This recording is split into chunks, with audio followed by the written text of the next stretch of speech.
Ele a honra, a Ele a glória, a Ele o louvor. Tudo por Ele, para Ele e tudo é dele. Amém? Louvado seja o nome do Senhor. Vamos para a palavra de Deus. Abra sua Bíblia na carta aos Romanos, capítulo de número 12, versículo de número 1 e 2. Apenas 2 versículos. Carta aos Romanos 2, 1 e 2. Rogo-vos, pois, irmãos, pela compaixão de Deus, que apresenteis o vosso corpo em sacrifício vivo, santo e agradável a Deus, que é o vosso culto racional. E não vos conformeis com este mundo, mas transformai-vos pela renovação do vosso entendimento, para que experimenteis qual seja a boa, agradável e perfeita vontade de Deus. Curve as vossas cabeças. Pai, eu quero te agradecer, Senhor, por estarmos reunidos aqui neste lugar. Quero te agradecer por essa porta que o Senhor nos abriu, Senhor, a porta de salvação, a porta do céu. E nós adentramos por esta porta. Queremos te louvar, Senhor, pelo privilégio do Senhor ter nos escolhido para te servir aqui neste lugar. Senhor, eu te peço que o Senhor venha abençoar, Senhor, nesta noite as nossas vidas, Pai, que o Senhor venha me usar como um canal, como instrumento nas tuas mãos para falar com a tua igreja.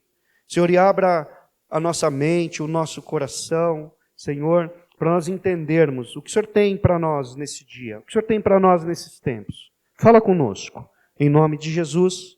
Amém. Amém, amados? É interessante nós pensarmos uma coisa, que a gente sempre fala, isso é um fato e não muda, que a vontade de Deus para nós, ela é boa, agradável e perfeita. Isso não muda. Mas o questionamento e a pergunta para mim e para você nesta noite é: como a gente viver a boa vontade de Deus? Como estar dentro da vontade de Deus? Porque nós estamos aqui há 23 anos e a gente quer sempre estar na vontade de Deus. E como é estar na vontade de Deus? O que eu tenho que fazer para estar na vontade de Deus? Então, pela misericórdia de Deus, Deus deixou escrito na tua palavra como que Ele quer que nós agimos como igreja, como que Ele quer que nós nos permanecemos como igreja. Porque quando a gente abre uma igreja, a gente vai andando, vai caminhando na presença de Deus, porque o importante não é só abrir uma igreja, o importante é continuar na igreja, é continuar como igreja, continuar como comunidade, é continuar como reino de Deus. Porque abrir igreja, teoricamente, é fácil, o difícil é se manter dentro da palavra de Deus, dentro da vontade de Deus para esta igreja. E eu louvo a Deus que a gente sempre aqui trabalhamos, lutamos, oramos para estar dentro da vontade de Deus. Mas eu quero aqui tirar alguns ensinamentos para nós mantermos dentro da vontade de Deus, porque ela é a melhor para nós. Ela é boa, agradável e perfeita. Então Paulo, nessa carta aos Romanos, ele nos dá uma instrução de como nós estarmos na presença de Deus. E a carta aos Romanos, do capítulo de número 1 até o capítulo de número 11, ela é bastante teológica. O maior tratado teológico de Paulo está aqui dentro da carta aos Romanos, do capítulo de número 1 até o capítulo de número 11. E do capítulo de número 12 em diante, ele vem falar de uma prática. Ele fala da teoria, ele ensina, ele mostra, ele fala da justificação, ele fala da graça, ele fala dos mistérios de Deus. Mas quando a gente aprende tudo isso e ficar guardado para nós, não muda a nossa vida. Não muda nada. Mas ele vai mostrar que primeiro a gente precisa aprender de Deus. A gente tem que pegar a nossa teologia e depois colocar em prática essa teologia. É isso que Paulo vem ensinar aqui na carta aos Romanos, capítulo de número 12. Nós colocarmos em prática toda a nossa teologia, tudo que nós aprendemos de Deus. O que nós aprendemos de Deus nesses 23 anos? A gente tem que colocar em prática na nossa vida. E é isso que Paulo vai mostrar aqui. E ele vai começar com um apelo interessante. Ele não vai começar com um pedido. Ele não começa assim com uma exortação. A palavra é forte, é um apelo extraordinário. Ele vai fazer o seguinte: rogo-vos, pois, irmãos. Então, rogar não é um pedido, rogar não é uma fala branda, rogar é um apelo desesperador para que alguém faça alguma coisa. para alguém tome uma atitude. A palavra rogar, ela tem uma ideia de um pedido insistente, um pedido fervoroso, que é o pedido que o Espírito Santo faz para mim e para você hoje. Eu rogo a vocês que continuem fazendo o que vocês estão fazendo. Eu rogo a vocês que não desviem da palavra de Deus. Eu rogo a vocês que continuem servindo a Deus como vocês serviram esses 23 anos aqui na Parada Inglesa. Então o Espírito Santo está falando para mim e para você com um apelo fervoroso para que a gente não mude o nosso foco. Rogo-vos, pois, irmãos, pela compaixão de Deus. E olha só, ele faz um comparativo. Por que ele roga? Pela compaixão de Deus. Então, toda a compaixão de Deus está no capítulo de número 1 até o capítulo de número 11. As misericórdias de Deus, a graça de Deus, a justificação de Deus, aquilo que Deus fez por mim e por você. Então, o apelo dele é forte nesse sentido. Eu vou rogar, vou fazer um pedido para vocês. Mas, primeiro, antes de vocês tomarem qualquer atitude, olha pelas misericórdias de Deus. Irmãos, qual o tamanho da misericórdia de Deus pela tua vida hoje? É muito grande. É muito grande. Eu estou aqui pela misericórdia de Deus. Eu acordei hoje pela misericórdia de Deus. Eu trabalhei hoje pela misericórdia de Deus. Eu comi hoje pela misericórdia de Deus. Eu andei hoje pela misericórdia de Deus. Eu estou aqui hoje pela misericórdia de Deus. Eu prego pela misericórdia de Deus. Eu falo pela misericórdia de Deus. Então, ele fala, olha para as misericórdias de Deus, aí você toma uma atitude. Porque aí, meu irmão, quando a gente começa a olhar para as misericórdias de Deus, tudo que a gente for fazer é pouco. É isso que ele está mostrando aqui para os leitores da carta daquela época e para mim e para você, porque essa carta não é uma carta fechada, é uma carta aberta. Desde quando ela entra no cânon sagrado, ela vira uma carta aberta para mim e para você. Então todo mundo que tem uso desta palavra, Deus está falando com ele. Deus está falando comigo, Deus está falando com você. Então, irmãos, ele vai dizer o seguinte, rogo-vos, pois, irmãos, pela compaixão de Deus. Olha para trás. Olha para o dia de ontem. Olha para o ano passado. Olha para o ano retrasado. Olha para aquele dia quando você aceitou Jesus, que Jesus mudou a tua vida, que Jesus mudou a tua casa, que Jesus mudou a tua família, que Jesus mudou o teu destino, o teu caminho. Olha para isso e aí você vai tomar algumas atitudes que eu e você, nós devemos tomar aqui. Vamos acompanhar. Que apresenteis os vossos corpos em sacrifício vivo, santo e agradável a Deus, que é o vosso culto racional. Então a primeira coisa que ele pede aqui, para mim e para você, e para os leitores daquela época, que nós nos apresentemos a ele. A ideia do apresentar dá uma conotação de se colocar à disposição. Então ele vai falar, se coloque, olha para as misericórdias de Deus, olha só. E aí você se coloca à disposição dele. Dá para fazer isso? Vale a pena? Por quê? Tudo que ele fez, vale a pena agora falar, agora eu estou aqui. Eu estou à sua disposição. Faça de mim o que o senhor quiser. Então é como um serviço militar. No serviço militar, aqui no Brasil não, que aqui no Brasil é obrigatório, mas nos Estados Unidos, por exemplo, o serviço ele é voluntário. Você se alista para você lutar por uma causa.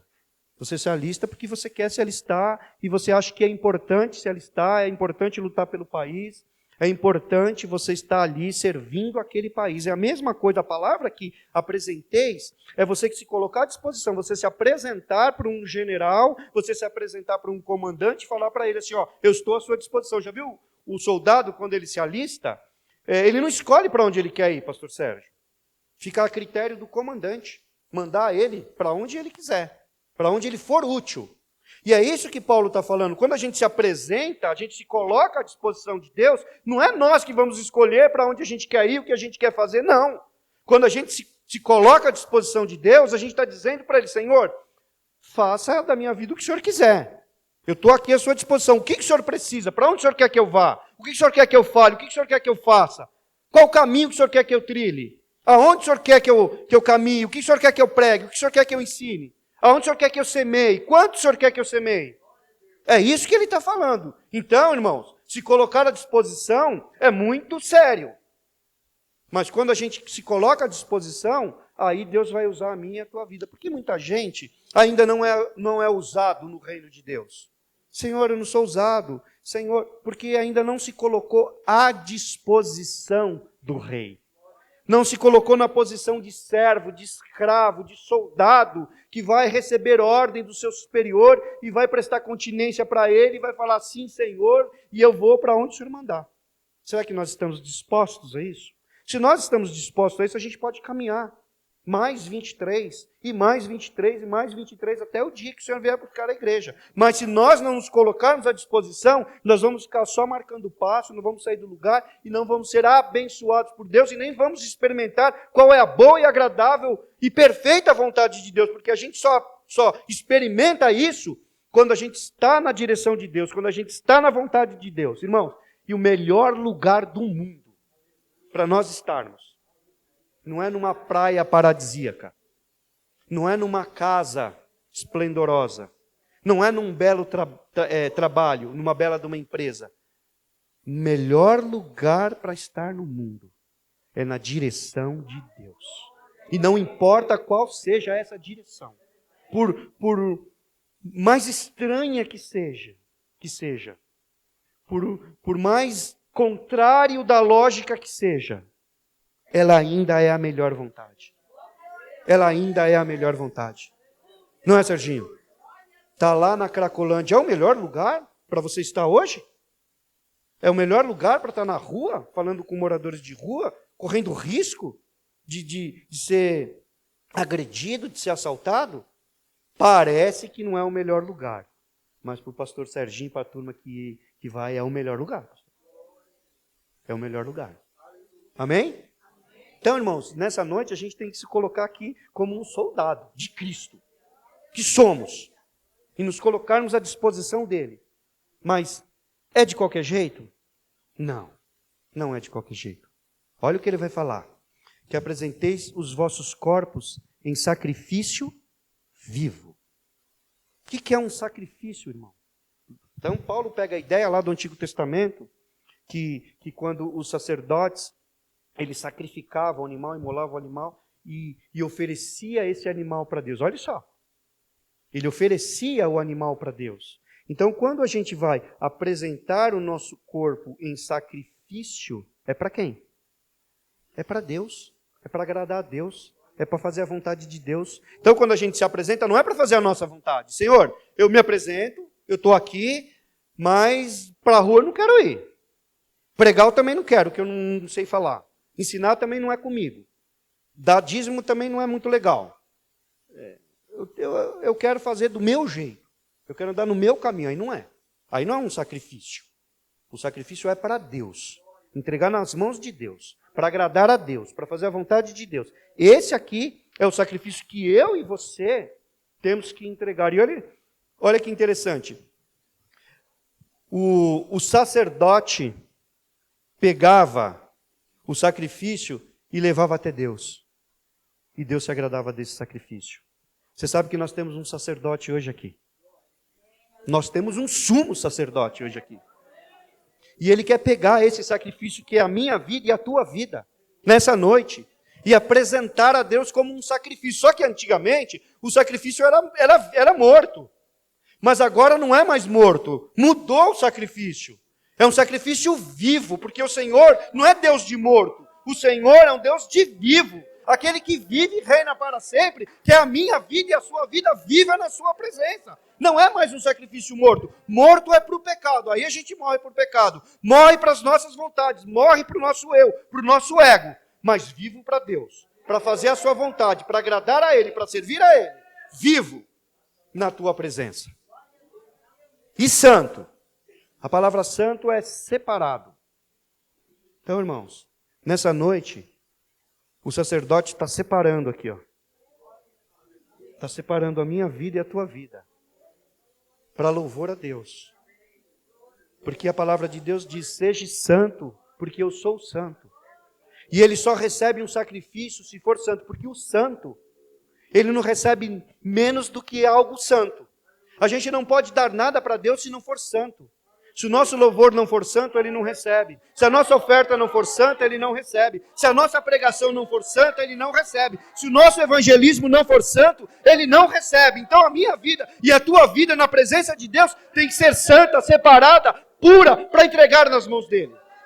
Porque nós não podemos entregar qualquer coisa na mão de Deus. Nós não podemos nos entregarmos na mão de Deus de qualquer jeito, não. É santo, é separado, é consagrado, é purificado. Aí ele recebe. Então, irmãos, o nosso sacrifício ele é vivo, ele é santo e ele é agradável a Deus. Olha, irmãos, Deus, quando os sacerdotes ofereciam o holocausto, ofereciam o sacrifício, aí queimava, e aquele cheiro daquela fumaça saía dali do local do holocausto como um cheiro suave. Aleluia. E chegava nas narinas de Deus, e Deus se alegrava. Deus perdoava. Meu Deus, Deus abençoava.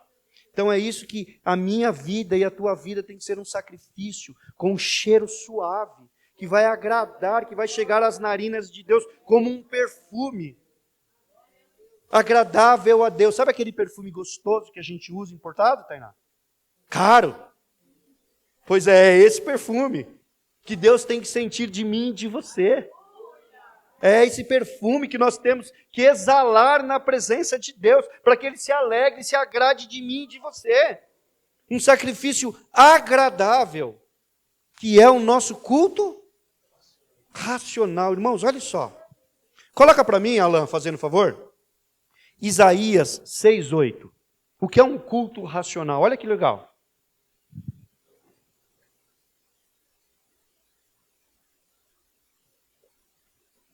Isaías 6, coloca um primeiro, por favor.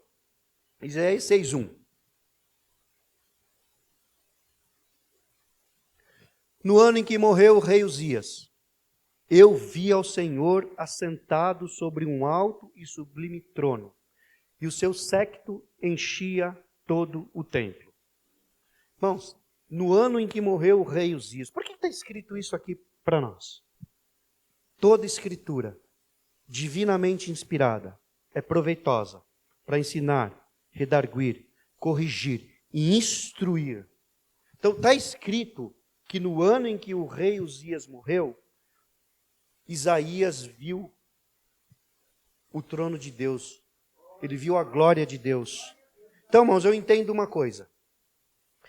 Que quem impedia o profeta, presta atenção, de ver a glória de Deus, de ver Deus, um profeta, era o rei Uzias.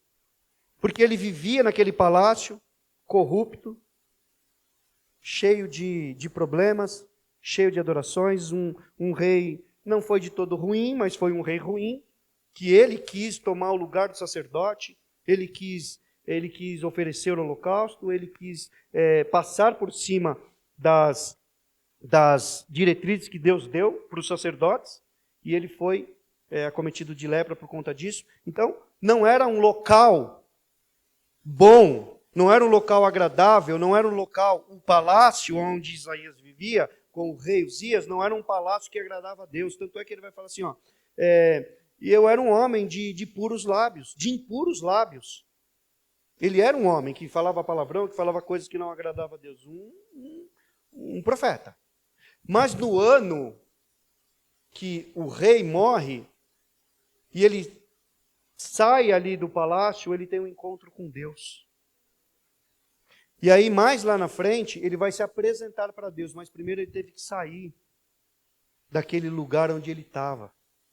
Então, irmãos, para a gente se apresentar para Deus como Deus quer, talvez a gente precise sair do lugar que a gente está. Não estou falando de sair do lugar físico, mas sair da situação, sair daquele ambiente, sair daquele pensamento, sair daqueles desejos, sair daquilo que nós estamos vendo, sair daquilo que a gente está envolvido, sair para poder ter um particular com Deus, para ter uma intimidade com Ele. Então, no ano em que o rei morreu, teve uma mudança na vida dele. Alguma coisa para mudar a minha e a tua vida precisa morrer, a gente precisa matar. Precisa tirar. Precisa cortar o mal pela raiz. E os serafins estavam acima dele, cada um tinha 6 asas, com 2 asas cobriam o rosto, e com 2 cobriam os pés, e com 2 voavam. E clamavam uns para os outros, dizendo: Santo. Meu, irmão, você imagina o que esse cara viu. Ele teve uma visão do céu. E ele viu 3 serafins, e um serafim cutucava o outro. Esse é santo. Aí o outro cutucava o outro. Esse é santo. Aí o outro falava: esse é santo. Aleluia. É por isso, irmãos, porque ele é santo, que o nosso sacrifício tem que ser santo. Porque ele é puro, o nosso sacrifício tem que ser puro. Porque ele é verdadeiro, o nosso sacrifício tem que ser verdadeiro.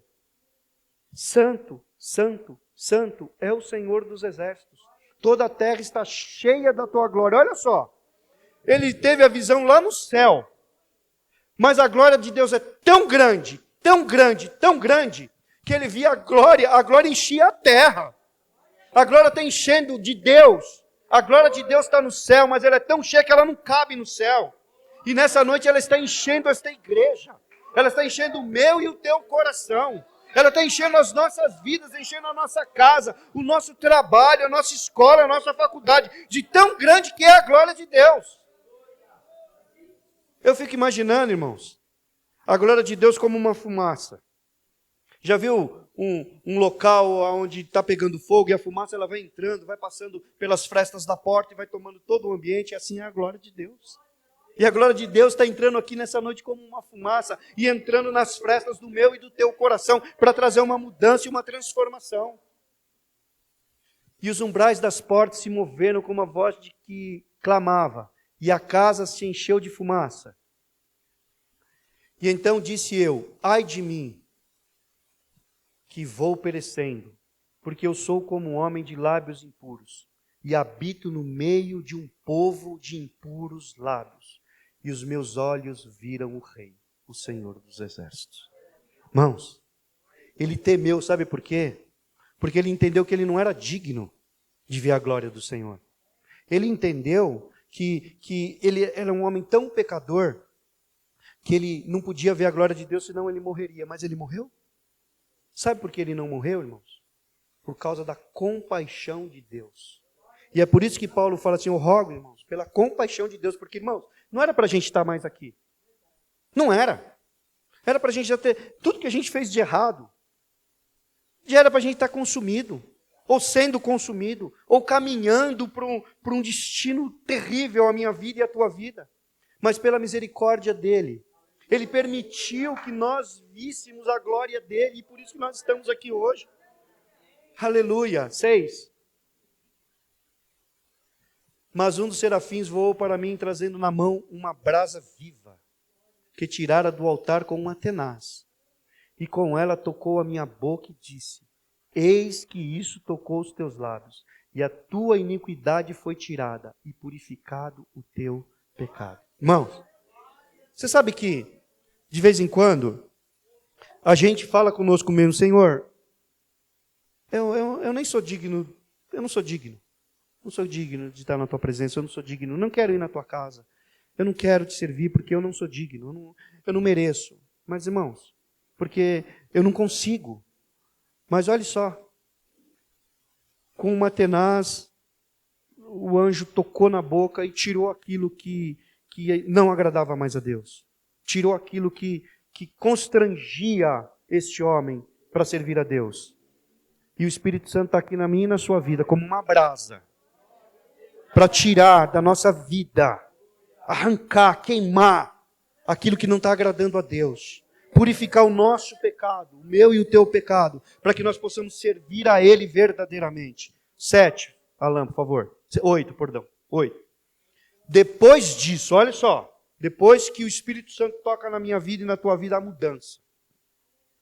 Depois disso, ouvi a voz do Senhor que dizia: a quem enviarei? E quem há de ir por nós? Então disse eu: eis-me aqui, envia-me a mim. Sabe o que Isaías fez? Nessa hora, ele se colocou à disposição de Deus. Paulo vai falar assim, apresentei os vossos corpos. Aí ele falou, eu estou apresentando o meu corpo. Eu estou me apresentando na tua presença. Eu estou me colocando à tua disposição. Envia-me a mim, faz de mim o que o Senhor quiser. Isso, irmãos, é prestar um culto racional a Deus. Ele não foi pela emoção, ele não foi pelo momento, porque de vez em quando, irmãos, na emoção, a gente fala coisa e não consegue cumprir. A gente promete e não consegue cumprir. Quantas vezes, na emoção, nós prometemos para Deus alguma coisa? Ou para alguém alguma coisa? É por isso, irmãos, que o nosso culto não pode ser emocional. Porque pela emoção a gente fala e faz muita coisa, só que depois fica difícil. Depois a gente não consegue cumprir. Depois a gente fala, Deus, eu prometi, mas não vai dar. Não vou conseguir. Eu não tenho condições. É por isso que nós precisamos prestar para Deus um culto racional, sabendo o que nós estamos fazendo. Porque Isaías, ele falou para Deus, envia-me a mim. E não era para umas férias. Não era para um local agradável.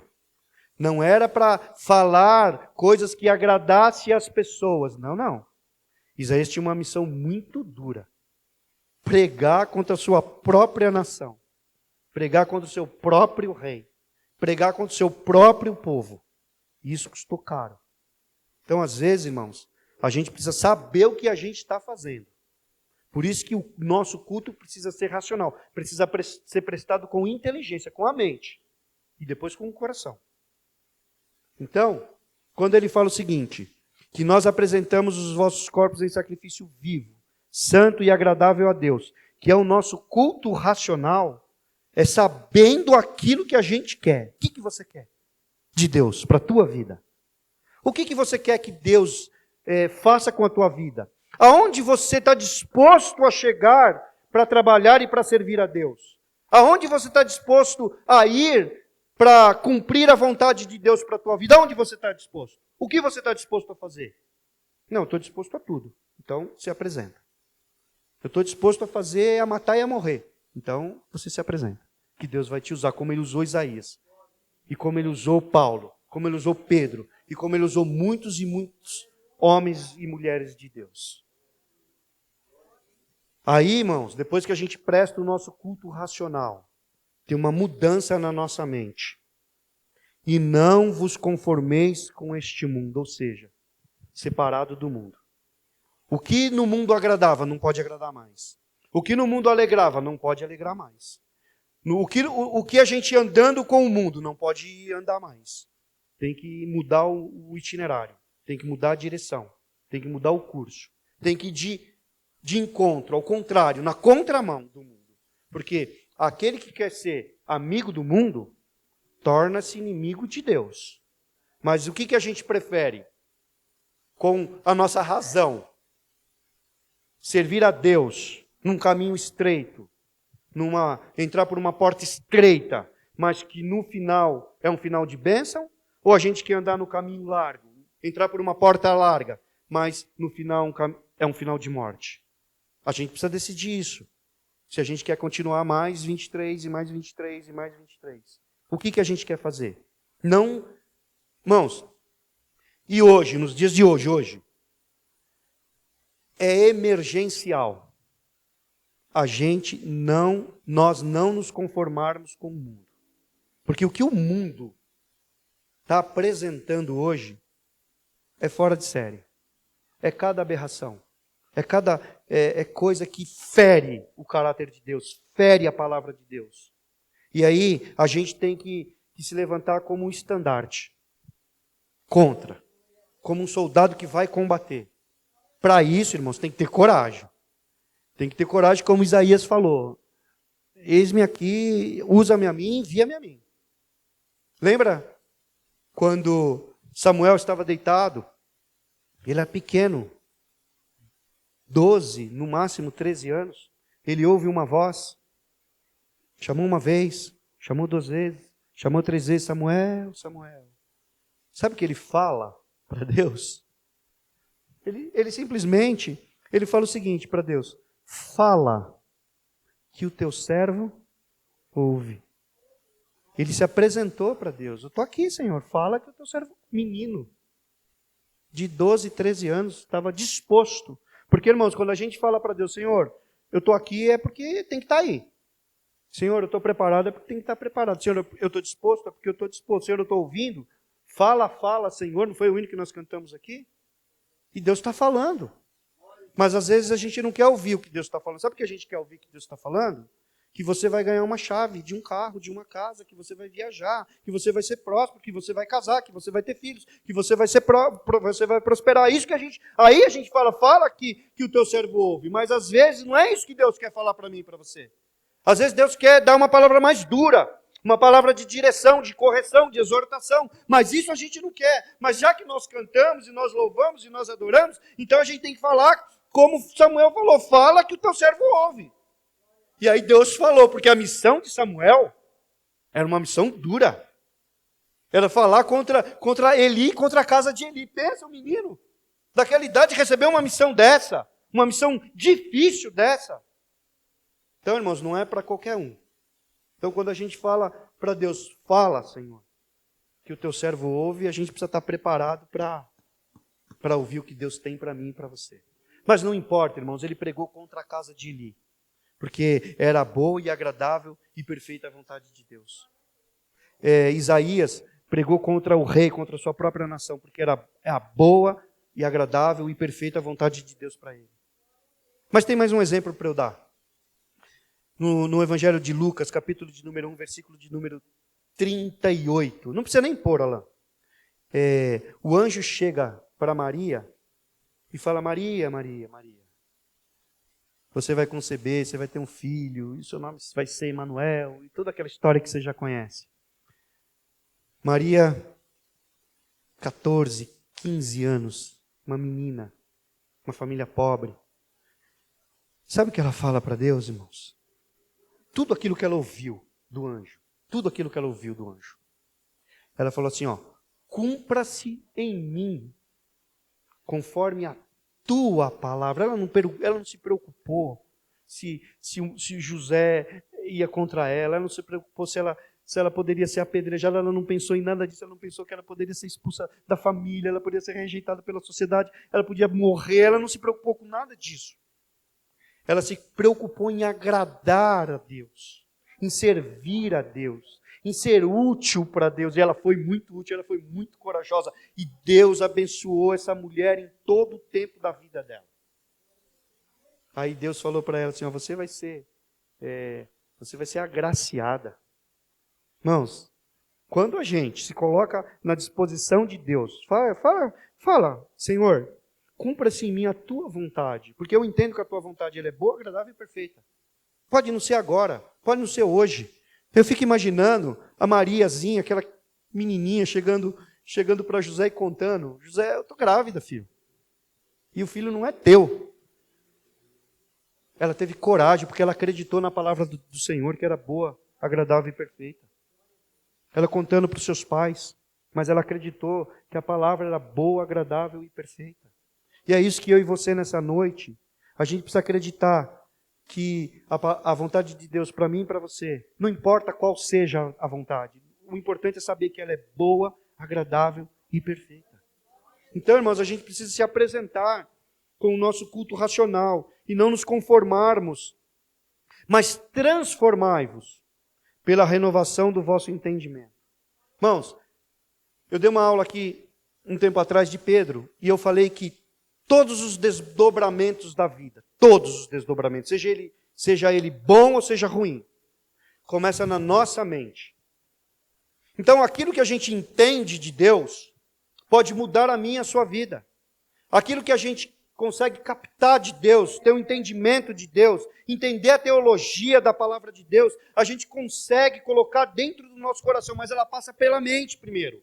É por isso, irmãos, que Deus nos fez homens e mulheres racionais, com inteligência, para pensar o que é melhor para nós.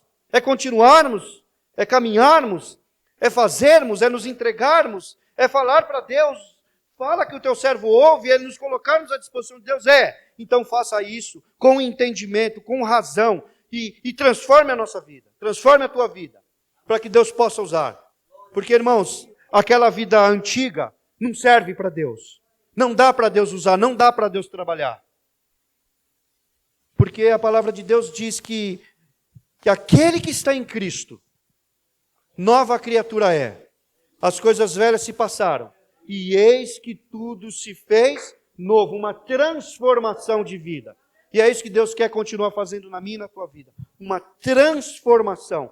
Para que nós possamos, amados, servir a Ele com alegria. E não nos conformando, batendo de frente com o mundo. Batendo de frente com essa ideologia. Batendo de frente com algumas coisas que o diabo coloca. Irmãos, tem palavras que o diabo lança, ele toma posse e faz uso constantemente dessas palavras. Uma delas, por exemplo, isto é normal. Quantas vezes nós já ouvimos isso quando a gente se depara com uma situação atípica da palavra de Deus? Mas isso é normal. Um homem e uma mulher é normal. Homem com homem é normal. Mulher com mulher é normal. Fazer aborto é normal. Isso hoje em dia é tão normal. Não, irmãos, isso não é normal. Isso fere a palavra de Deus. Não, está se divorciando toda hora, mas isso é normal. O diabo faz uso dessa palavra, ele tomou posse, ele se apropriou dessa palavra. E lança na nossa mente, no nosso coração, e a gente vai entrando nesses engodos aí. Não, isso é normal. Estão tão acostumados a ver isso, que faz parte da nossa vida. Pode fazer parte da vida do mundo. Da vida da igreja não faz parte. Não é comum. E não é normal. Outra coisa, uma palavra até bonitinha, relativismo. Não, tudo é relativo, nada é absoluto. Isso aí a gente está ouvindo toda hora. Não, é na faculdade, é nas escolas, é no trabalho, é nas igrejas. Isso é relativo, irmão. A palavra de Deus ela não é absoluta. Não existe uma verdade absoluta, existe uma verdade absoluta. Só não existe para quem não quer acreditar, só não existe para quem não quer crer. Mas para mim e para você, que somos servos do Senhor, a palavra de Deus é absoluta e não muda. O mundo pode passar, tudo pode passar por uma maior transformação, para maior tecnologia, para maior mudança, maior progresso. Mas a palavra de Deus não muda, porque quem escreveu não muda. Porque Ele é o mesmo ontem, hoje e eternamente. A sua palavra não pode mudar em detrimento das circunstâncias da vida. A gente não pode mudar a palavra de Deus para agradar a minha e a tua vida. Para encobrir o meu e o teu pecado. E o pecado daqueles que a gente gosta. Não pode. A palavra de Deus ela é verdadeira. E ela tem que vir confrontar o pecado. A gente goste ou não goste. A palavra de Deus ela é absoluta. A gente não pode deixar mudar a palavra de Deus. Irmãos, você tem uma palavra de Deus dessa aqui escrita dessa aqui, ó, antiga. Guarde ela com carinho. Porque escreve o que eu estou te falando. Vai chegar um tempo que ela vai ser deturpada. Ela vai ser mudada para agradar o homem. E quem tiver essa palavra aqui, ó, que guarde ela. Porque Bíblia escrita fielmente, irmãos, vai chegar uma hora que não vai ter mais. Então, guarde ela na gaveta e guarde ela no coração. Porque vai chegar um tempo, irmãos, que a palavra de Deus vai estar totalmente mudada. E Deus não vai se agradar disso. Amém? Inconformados, irmãos. A gente não pode ser como um camaleão. Depende de com quem eu estou, como eu sou. Se eu estou com gente que fala palavrão, eu falo palavrão. Se eu estou com gente que é santo, eu sou santo. Se eu estou com gente que bebe, eu bebo. Se eu estou com gente que não bebe, eu não bebo. Se eu estou com gente que fuma, eu fumo. Se eu estou com gente que não fuma, eu não fumo. Não pode ser assim. Um crente não pode ser assim. Nós somos chamados para ser luz. E somos chamados para ser sal. E isso não pode mudar na minha e na tua vida. Amém, amados? Então, andemos, mudemos, sejamos transformados de glória em glória. Porque nós vivemos no mundo, mas nós não somos do mundo. Amém? E a gente tem que falar como Paulo, lá em Gálatas 2:20. Já estou crucificado com Cristo. E vivo não mais eu, mas Cristo vive em mim. E a vida que agora vivo na carne, vivo-a na fé do Filho de Deus, que me amou e se entregou por mim. Essa tem que ser a nossa vida. Essa tem que ser a nossa tônica. Essa tem que ser a nossa caminhada. E essa tem que ser a nossa fé. Amém?